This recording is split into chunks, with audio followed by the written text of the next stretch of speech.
본문 말씀이 그렇게 쉽지 않는 말씀인데 여기에서 우리가 초점을 맞추는 것은 누가 하나님을 아는 사람인가, 그런 주제로 한번 오늘 말씀을 풀어보겠습니다.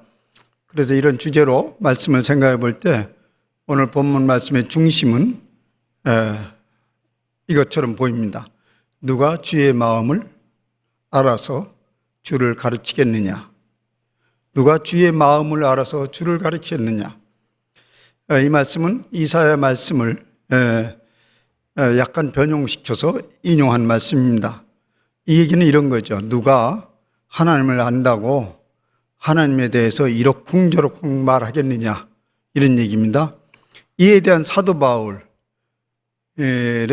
사도 바울이 그렇게 문제를 제기하면서 사도 바울은 이에 대해서 이렇게 말합니다. 우리는, 고린도 교인들을 통해서 그리스도인들 말하죠.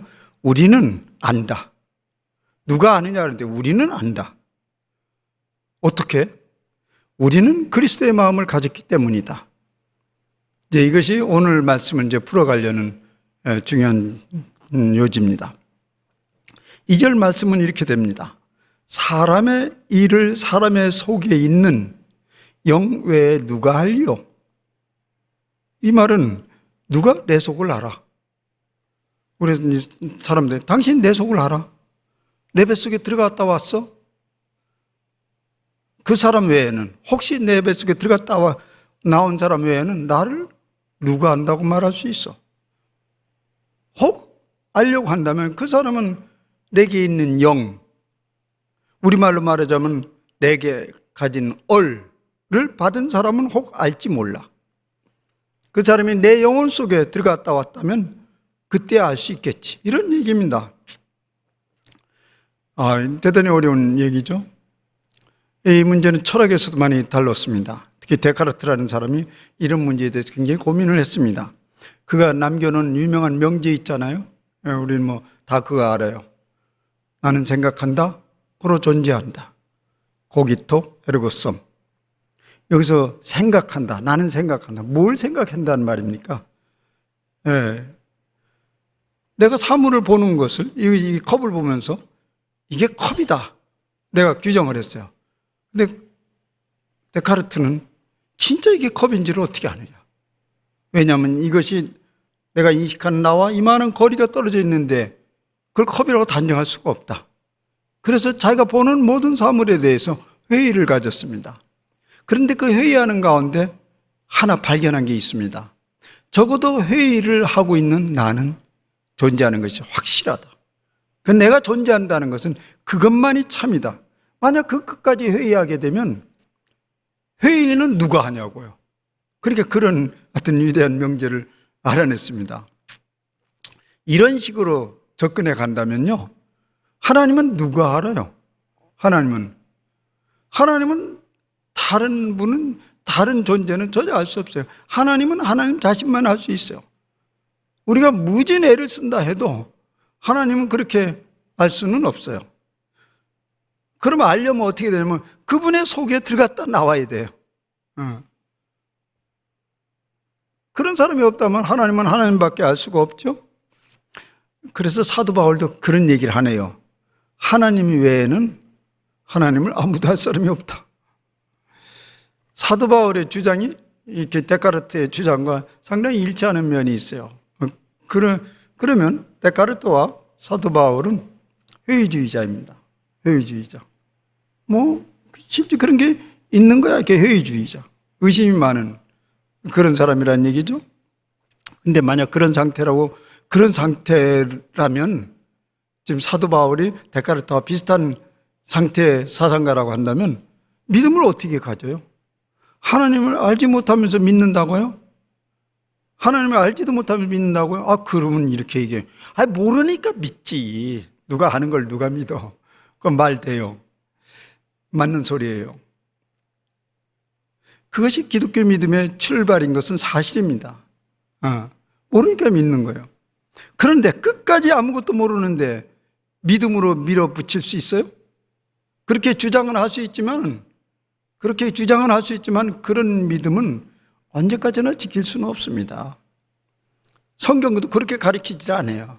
우리의 믿음이 굉장히 고집스럽게 바뀌는 것은 아무 증거가 없기 때문에, 아무 증거도 보지도 못했고 본인도 경험하지 못했기 때문에 그냥 믿는 거야 하고 가다가 나중에 보니까 믿는 것 같기도 하고 안 믿는 것 같기도 하고. 예. 근데 성경은 그렇게 가르치지 않습니다. 아무 근거도 없는데 믿으라고 가르치지 않습니다. 믿음의 증거를 얻지 못하면 믿음을 견고히 할 수도 없고 끝까지 지킬 수도 없습니다. 믿음의 증거가 없는데 우격다짐으로 믿어야 된다. 교회에서 제일 듣기 싫은 소리가 믿어지지도 않는데 믿어야 된다 이런 얘기를 하는 거 아닙니까? 고통스러운 일이에요. 아무 증거도 없고 믿어지도 않는데 믿으라는 건. 자유로운 영혼은 튀어나갑니다. 근데 그런 것도 누리지 못하는 그런 분위기에서 자라오는 사람들은요, 그 믿음이 점점 어떻게 바뀌냐면 이데올로기나 자기 체면적 신념으로 굳어집니다. 그런데 그런 믿음은 결코 안 자라요. 안 자라. 고집만 세죠. 주장만 하고. 자라간다는 게 뭐냐면 믿는 것에 따라서 자기 심년체계가 바뀌어지고 그 믿음에 합당한 인격과 삶의 열매들이 맺어가는 것을 말하는 거예요. 근데 고집만 세지, 주장만 세지, 믿는 바가 분명하다고만 하지 아무 열매가 없는 것이죠. 그런 것을 우리는 신념, 이데올로기라고 말해요. 그러면 알지도 보지도 못하고 믿으라고 자꾸 얘기하는 교회 가르침은 뭐냐? 이런 얘기입니다. 거기서부터 출발하라는 말입니다. 처음부터 어떤 증거를 탁 지어주고 믿으라 그러면 그 사람 절대 안 믿죠. 증거가 있는데 왜 믿어? 그냥 그거 가지면 되는 거지. 그래서 나온 유명한 말이 이런 말이 있어요. 기독교에 유명한 명제가 있는데 나는 믿기 위해서 알려고 하지 않고 알기 위해서 믿는다. 안셀림이라는 성인의 얘기입니다.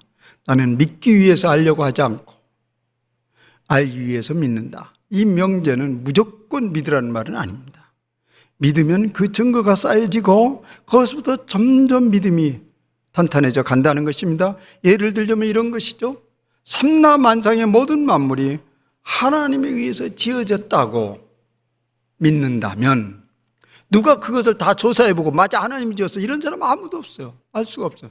근데 그렇게 우리는 말씀을 통해서 믿어요. 삼라만상이 하나님이 지으셨다.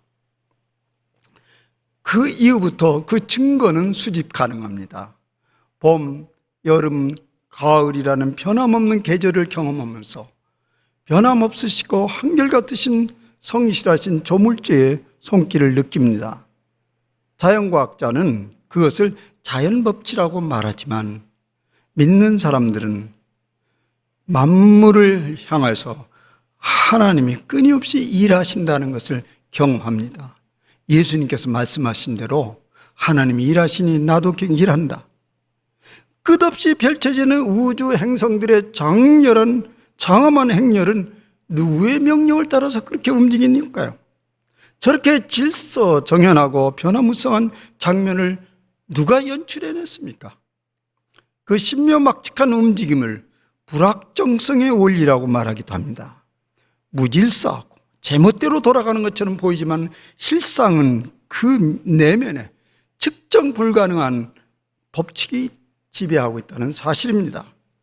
창조주 하나님을 믿는다면 그것을 우연이라 말하지 않습니다. 우연 발생이라고 말하지 않고 거기에 하나님의 의향이 분명히 담겨진 하나님의 행위로 믿습니다.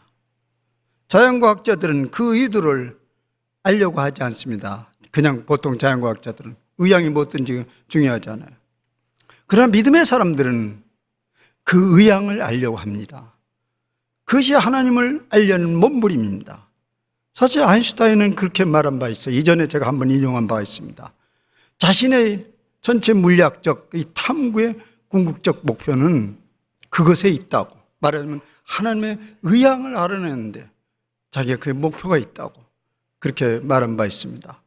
이쯤 생각하고요.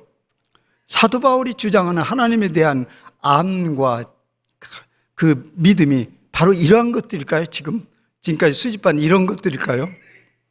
제가 지금 장엄하게 아주 얘기했지만은 사실은 그런 건 아닙니다. 사도 바울이 경험한 하나님은 이러한 방법과는 완전히 달랐습니다. 성경은 이렇게 말합니다. 우리가 말하거니와 사람의 지혜가 가르친 말로 아니하고 오직 성령께서 가르친 것으로 한다. 사도 바울이 말하고자 하는 그 믿음이라는 것은, 하나님에 대한 지식이라는 것은 인간에 의한 것이 아니고요, 성령께서 부여한 것이라고 말합니다. 본문에 의하면 하나님으로부터 온 영을 받은 사람만이 그런 지식과 그런 믿음을 가질 수 있다고 말합니다. 우리가 추구하는 하나님, 그 하나님의 지식이 바로 이러한 것입니다. 그것은 하나님의 성령에 의해서 알려진 것입니다. 우리는 그런 하나님을 믿습니다. 근데 이제 이때 이런 소리 이제 한참 하다 보면 또 다른 질문이 오죠. 성령에 의한 하나님의 지식이라는 게 도대체 뭐냐? 은사적인 측면을 떠올릴 수 있어요. 은사. 뭐 성령 받으면 여러 가지 은사가 나타나잖아요. 방언, 치유, 갖가지, 예언, 통변, 이런 것들이 나타나면 맞아. 그 초월적 은사가 있기 때문에 하나님이 거기에 계신 것을 우리가 경험했다고 말할 수 있어요. 맞아. 그렇게 알려진 하나님 지식을 성령에 의한 지식이다. 이렇게 말할 수도 있어요. 그런데 많은 경우는 그런 은사를 동반하지 않는 경우가 더 많습니다. 고린도전서는 사도 바울이 두 가지로 말해요. 고린도 전서 12장 이쪽으로 가면 은사에 대해서 많이 얘기하지만 대부분은 그런 은사에 없는 성령에 의한 하나님의 지식을 말하고 있는데요.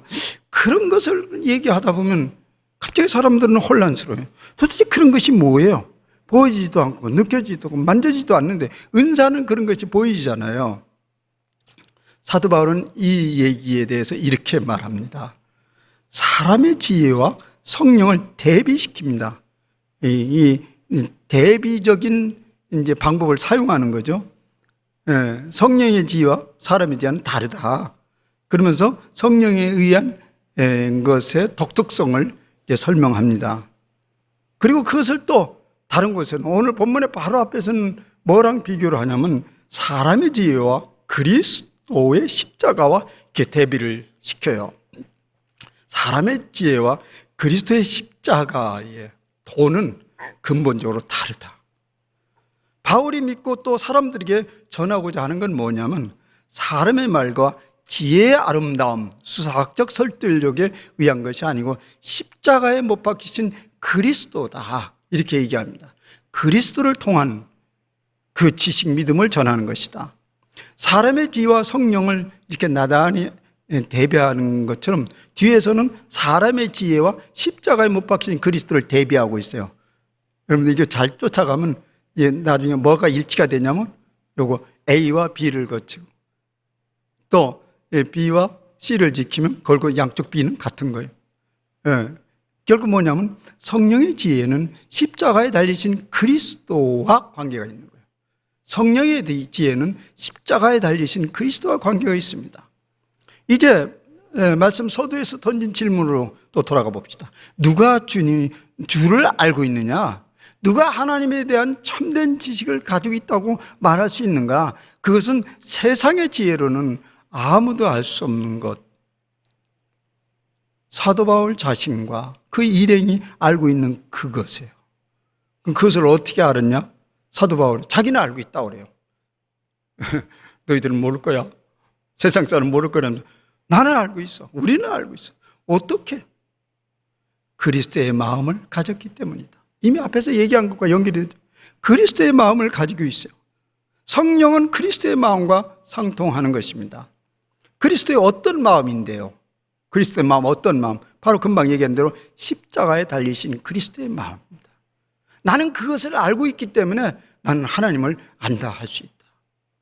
말하자면 하나님의 속에 있는 게 내게로 쏙 들어와서 나는 그걸 안다. 그 쏙 들어온 게 뭐냐면 십자가를 통한 그리스도의 마음이다. 사도 바울은 다메섹 도상에서 십자가에 달리신 예수 그리스도를 정면으로 부딪혔습니다.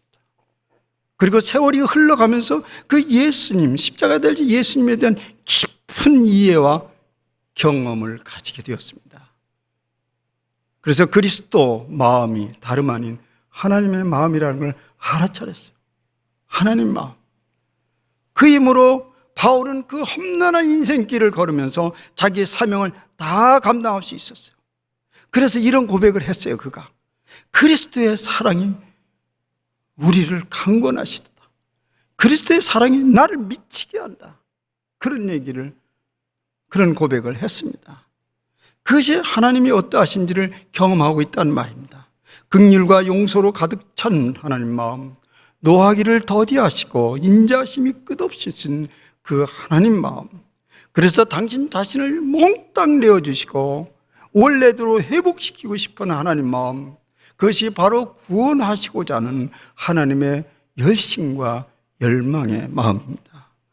그러한 하나님은요, 그런 하나님의 지식은 다른 어떤 것도 알 수가 없어요. 자연과학 지식으로요, 우주의 원리로요, 전혀 알 수 없어요. 그것은 오직 예수 그리스도의 십자가로서만 가능한 하나님의 지식입니다.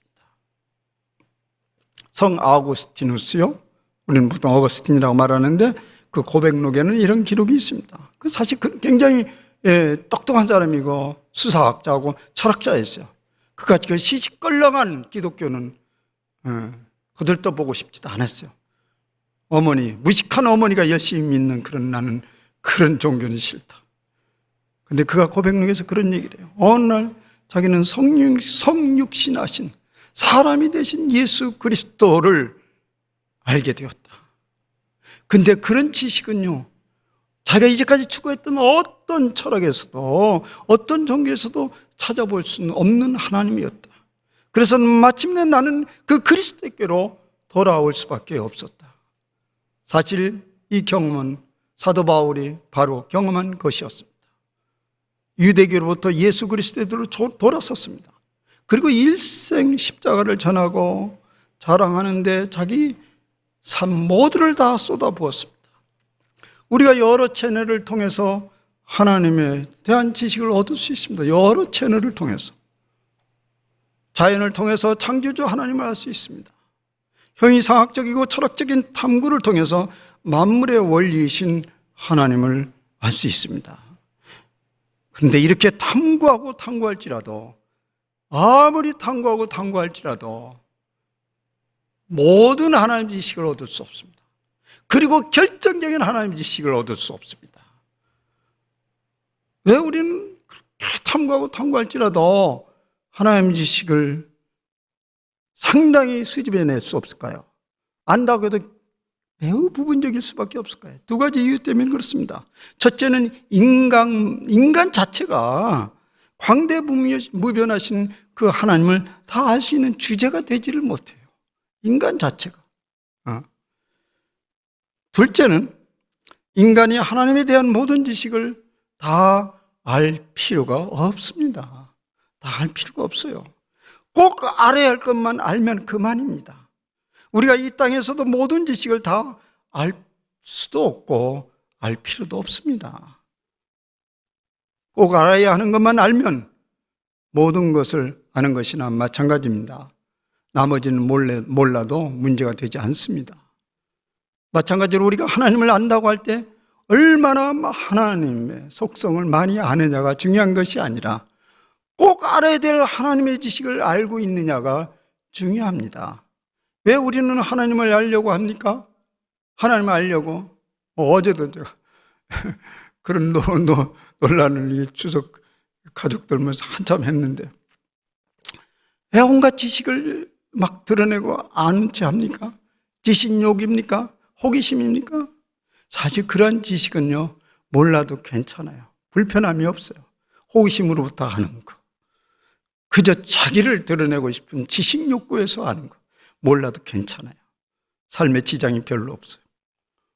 그런 지식은 우리의 생명과 운명에 아무런 도움이 되지 않습니다. 진실로 자기를 사랑하는 사람은요, 그래서 자기를 진짜 사랑하는 사람은 그런 지식욕에 욕심이 있질 않아요.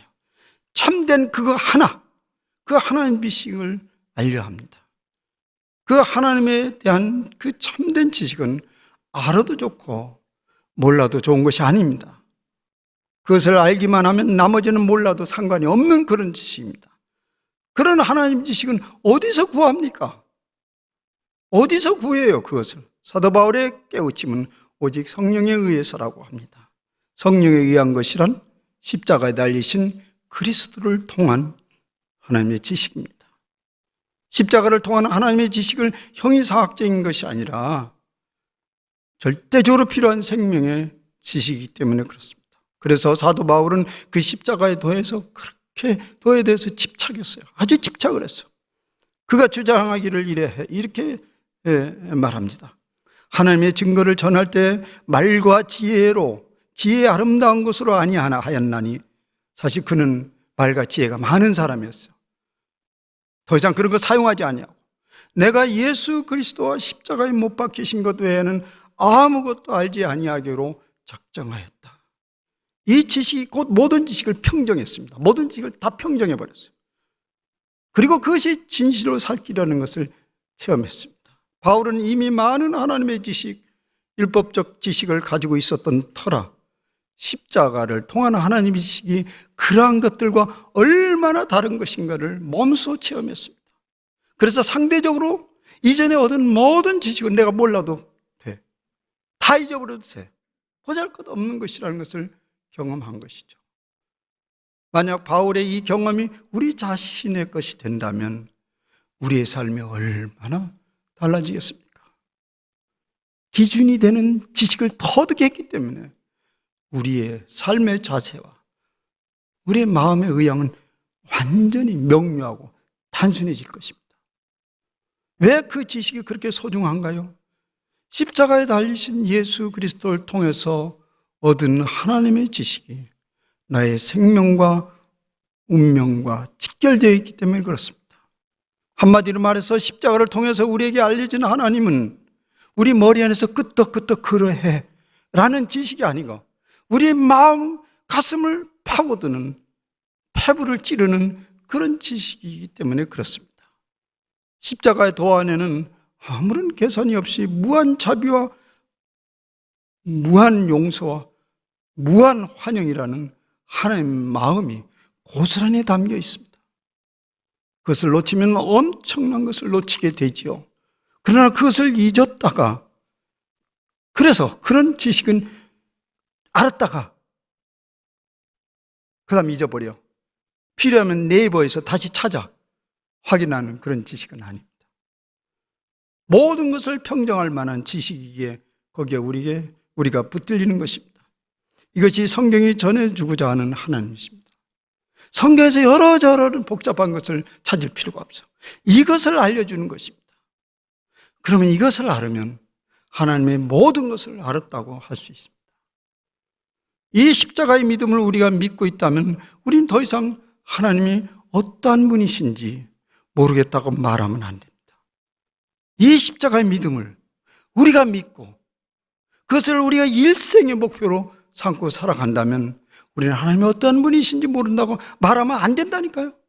난 자주 이런 분 만나요. 자꾸 교회 오래 다녔는데도 잘 모르겠대요. 왜 몰라요?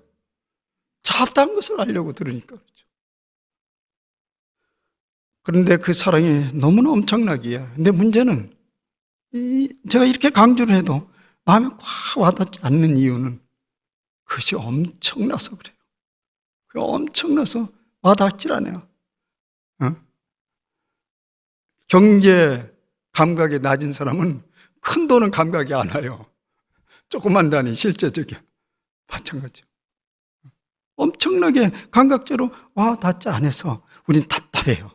그죠? 여러분, 십자가의 사랑, 그 무한자비하신 하나님의 사랑이 거기서 드러났다고 하는데, 말로는 그런데 왜 이렇게 깊게 안 다가오는지 답답한 게 우리 현실이잖아요.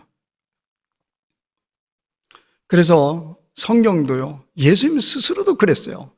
이 사랑에 대해서 다양한 비유를 통해서 우리에게 전해 주려고 애를 쓰셨어요.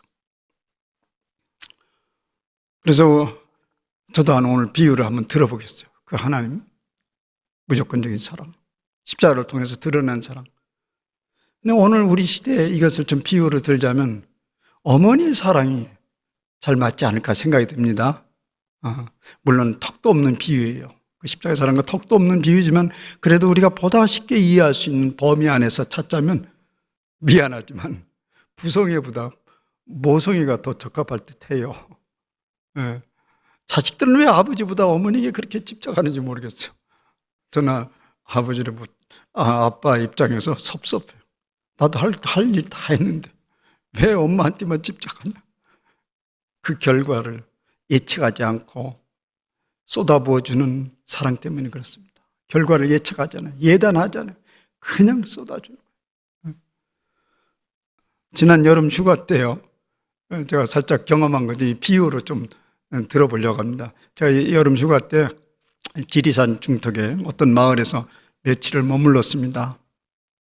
이제 마지막 날 이제 떠나려고 막 짐을 싸고 있는데 비가 막 그날 쏟아졌어요. 이제 내려오려니까 서울을 마쳤고 막 쏟아지는데 어떤 분이 밖에서 문을 막 두드리게요. 봤더니 허리가 불편한 듯한 이웃집 할머니였습니다. 할머니가 문을 두드려서. 근데 이전에 한번 면식이 있는 분이었어요. 전에도 한번 간 적이 있어요. 면식이 있는 분이어서. 그럼 무슨 일이냐고 비가 오는데 우산 받쳐들고 봉투를 하나 들고 왔어요. 그래서 이 봉투를 내밀면서 이것 좀 봐달라고 그래요. 봉투를 이렇게 열어보니까 후레쉬가 켜져 있는 휴대폰이었습니다. 근데 이 휴대폰 불이 어제 밤에 들어왔는데 밤새도록 그걸 끄려고 애를 썼지만 밤잠도 못 자고 끄지 못했대요.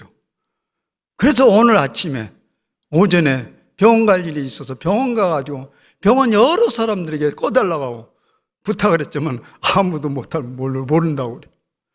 그래서 또 돌아와가지고 이웃집에 문 두드리는 거 봤어요. 누가 옆에서 막 두드리는 거. 문을 봐서 물어봤지만 그 사람도 못한다고 그래요. 그 어려운 문제를 나한테 가져왔어요. 이거 꺼달라고. 그래서 딱 껴보니까 진짜 어려운 거예요. 폴더폰이요. 옛날 폴더폰. 아니, 난 사용해 본 적이 없는데 이거 어떻게 끄지? 그래 이제 열어봤는데 터치가 안 되면 어떻게 보니까 딱 터치니까 터치가 돼요. 그래서 그 어려운 걸 제가 해결해 줬다는 거 아니에요. 그분이 얼마나 감사하는지. 예. 그런데 그러고 일 해결을 했으니까 이제 가셔야 되잖아요. 안 가시고 그 다음에 이야기 보따리를 거기 서서 현관에서 하시기 시작하는 거예요. 다음에 꼭 한번 또 오세요. 그러면 한 끼 식사를 대접해 준다는 거예요. 그러면서 지난 날들의 그 할머니의 인생 여정을 털어놓기 시작하는데요. 사실은 긴 시간 아니었어요. 매우 짧은 시간인데 그렇게 함축적으로 당신의 인생 여정을 얘기하는데요. 제가 그날 감동이 있었어요. 가난한 집안에서 태어나서 계모 밑에 자랐대요. 근데 어린 시절에 계모의 구박으로 인해서 쫓겨났대요. 아주 어린 시절에. 조그만 초등학교도 안 다닌, 초등학교 좀 이게 학교도 안 가고. 그래서 쫓겨나가지고 어느 주막집에 가서 거기서 자랐대요. 근데 이제 세월이 흘러가서 과년한 처녀가 돼요. 이 주막집 주인이 어떤 남자에게 소개를 해서. 근데 그 남자가 그 주막집에 어느 날 나타나더니 나랑 살자 그러더라고요. 그래서 그냥 따라갔대요. 따라가서 그 양반하고 지금까지 산대요. 근데 처음 신혼살림이라고 가봤더니 단칸방에 시부모하고 우리 같이 살았대요. 단칸방에 시부모하고. 그래서 거기서 그렁그렁 살면서 사남매를 낳아서 길렀대요. 그 어려운 살림살이에서 자식들을, 사남매를 입에 먹여야죠. 입혀야죠. 학교 보내야 되죠. 그러면서 밤낮 없이 농사 짓고 가진 일을 다 했대요. 그러다 보니 이렇게 늙었다고 그래요. 그런데 그 아이들이요, 지금 다 시집장가지 가서 하나는 서울에 살고, 하나는 수원에 살고, 하나는 대구에 살고, 하나는 그 이웃집에 산대. 예. 제 역할을 잘 하면서 산다는 거예요. 아주 그때는 얼굴이 미소가 좀씩 피어올랐어요. 그 다음 순간 목소리가 한껏 올라갔어요. 어느 날 동네에 사는 셋째 아이, 소를 키운대요. 그 아들이 찾아오더니 어머니 아무 잔소리 말고 내가 시키는 대로 하이소 라고 아주 윽박지르듯이 무슨 명령을 하더래요. 그래 뭔가 했더니 그냥 집을 다 때려 부시더니 새 집을 져줬대요. 오늘 그 집에 산다는 거예요. 오늘도 병원에 다녀왔는데요. 그분 얘기 병원에 다녔는데 동네 사람이 그런데요. 저 늙은이 병원도 다 다니네 이런데요. 아파서 병원 가는데 무슨 문제예요? 근데 그 얘기를 하는 것은 이제 내가 병원도 갈 형편이 됐다는 그 뿌듯함을 자랑하는 것이에요. 잠잠히 이 소리를 맨 처음에 빨리 안 가시나 하다가 점점 제가 그 소리에 빠져들면서 저 어머니도 생각나고 이 시대에 우리 어머니가 생각나면서 저들이 이 시대의 영웅이구나. 이 세대의 자녀들을 위한 구세주이구나. 그런 마음이 팍 들더라고요. 우리 대부분은 그런 어머니 밑에서 자랐어요. 그런 헌신적 사랑을 맛보고 이만큼 자랐어요. 만약 그런 사랑이 없었더라면 오늘 우리는 어떤 사람이 되어 있을까요? 계산되지 아니한 무조건적인 그 하나님의 사랑에 비유할 수 있어요. 우리가 이해할 수 있는 범위 내에서. 그것이 바로 십자가를 통해서 나타나신 하나님의 사랑입니다. 그런 하나님의 지식은 다른 무엇으로도 얻을 수 없습니다. 그 어머니의 그런 어머니의 지식은 누가 얻을 수 있어요? 그 사랑의 그늘 아래서 있었던 사람만 얻을 수 있잖아요. 우리 하나님의 무한 자비하고 사랑이 많다는 걸 어디서 얻어요? 많이 듣기는 했지만 십자가 아래서 그것을 얻을 수 있다는 것입니다. 성경 66권이 바로 이러한 예수 그리스도 통해서 드러나는 하나님의 무조건적 사랑에 집중되어 있다는 사실을 깨달으면, 성경 66권이 거기에 집중되어 있다는 것을 깨달으면 성경 잘 본 것입니다. 그러나 사람들이 성경을 본다 다 그렇게 보지는 않아요. 그것은 당시 어떤 사람들이 동일한 십자가를 대하면서도 그것을 어리석고 무능한 약자의 패배 상징으로 본 것과 같습니다. 그것은 마치 어머니의 무조건적이고 희생적인 사랑을 배우지 못한 못난 부모의 무분별한 자기 포기 어리석은 행동이라고 보는 것과 비슷합니다. 그래요. 어리석다고 합시다. 어리석어요. 그 어머니 어리석어요. 근데 이에 대해서 사도 바울은 이렇게 말하네요. 그 하나님의 어리석음이 사람보다 지혜롭다. 하나님의 약하심이 사람보다 강하다. 이제 처음 제가 던진 물음을 다시 생각해 봅시다. 누가 하나님을 알아요? 누가 하나님을 아냐고요? 십자가 달리신 예수 그리스도의 사랑을 아는 사람입니다. 사도 바울은 이렇게 말한 적이 있습니다. 우리가 다 지식이 있다고 하나 지식은 교만하게 하고 사랑은 덕을 세우느니라. 무한 사랑이 깃든 십자가는 모르면서 무한 사랑이 깃든 그 무조건적인 그 하나님 사랑은 관심도 없으면서 온갖 지식을 다 가지고 있다고 자랑한들, 그것은 아무것도 모르는 것과 다르지 않습니다. 꼭 알아야 될 걸 모르면서 모든 걸 다 안다고 무슨 소용이 있어요? 생명에 도움이 되지 아니하는 그런 것은 교만한 지식일 뿐입니다. 반면에 십자가에 달리는 그분을, 십자가에 달리신 그분을 깊게 알고 체험하고 있다면 그는 모든 것을 알고 있다고 말해도 좋습니다. 왜냐하면 그 나머지는 몰라도 되기 때문에 그렇습니다. 그러하니 우리는 가장 자랑스럽고 행운아 중에 행운아입니다. 사랑하는 여러분, 그러하니 우리의 생애의 목표는 이제 더 분명합니다. 보다 깊이 십자가에 달리신 예수 그리스도를 주목하고 그분을 체험하고 그분과 함께 이 십자가의 길을 걷다가 그 엄청난 십자가의 사랑의 품으로 돌아가는 것입니다. 우리 모두의 삶의 목표가 그러하기를 기원합니다. 기도합시다. 하나님 아버지, 감사합니다. 이렇게 어리석은 인생들이 하나님을 어떻게 알 수 있습니까?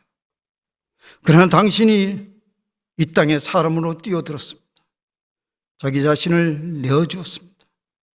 그 표정으로 십자가에서 자기 자신을 완전히 쏟아부었습니다. 이 사랑, 이 하나님의 지식을 알기 전까지 우리는 아무것도 모른다 해야겠습니다.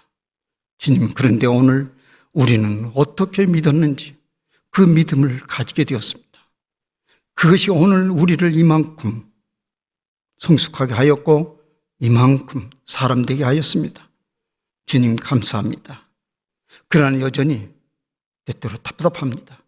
그러하니 우리의 남은 생애가 십자가의 그 사랑, 그 십자가에 주목하면서 그 하나님을 깨닫고 체험하는 그런 생애의 여정이 되게 하여 주옵소서.